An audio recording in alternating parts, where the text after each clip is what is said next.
ഞങ്ങളുടെ കയ്യിൽ കുറേ റെഫറൻസിനായിട്ട് കുറേ ബുക്സ് ഒക്കെ ഉണ്ടായിരുന്നു, അതെല്ലാം വായിച്ചു, കുറേ പ്രിപ്പറേഷനൊക്കെ ചെയ്തായിരുന്നു. ഞാൻ ന്യൂസ് പേപ്പറൊക്കെ വായിച്ചു, ഗസ് ചെയ്ത് ഉത്തരം പറയുന്ന രീതിയിൽ ചെയ്യാനായിട്ട് പഠിച്ചു.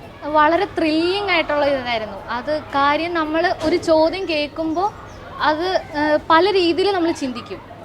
അതിനെല്ലാം നമ്മൾ ഒരു കോർത്തിണക്കി ഒരു ഒറ്റ ഉത്തരം എത്തണമല്ലോ.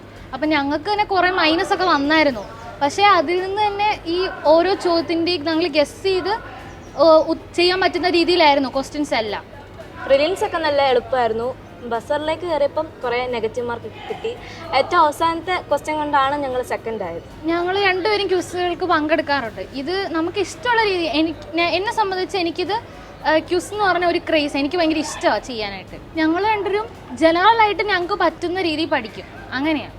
എപ്പോഴും ഞങ്ങൾ തന്നെ ഒത്തിരി ടീമായിട്ട് പോയിട്ടുണ്ട്. അപ്പം ഞങ്ങൾ കുറച്ച് സബ്ജക്റ്റൊക്കെ ഡിവൈഡ് ചെയ്താൽ പഠിക്കും. ഞാൻ നന്നായിട്ട് പ്രിപ്പയർ ചെയ്യും, ഭയങ്കരമായിട്ട് ഹാർഡ് വർക്ക് ചെയ്ത് കിട്ടാൻ നന്നായിട്ട് ശ്രമിക്കും. വളരെ സന്തോഷം ഉണ്ടായിരുന്നു. കാരണം ഞങ്ങൾ ഈ ഫൈനൽ റൗണ്ടിൽ എന്ന് പറഞ്ഞാൽ ഞങ്ങൾ വളരെ പുറകിലായിരുന്നു. തുടക്കത്തിലേ ഞങ്ങൾക്ക് കുറേ മൈനസ് കിട്ടി, ഞങ്ങൾ കുറേ പുറകിലായിരുന്നു. പിന്നെ അത് ലാസ്റ്റത്തെ ക്വസ്റ്റ്യനിൽ ഞങ്ങൾക്ക് കിട്ടിയപ്പോൾ ഞങ്ങൾക്ക് വളരെ സന്തോഷമായിരുന്നു.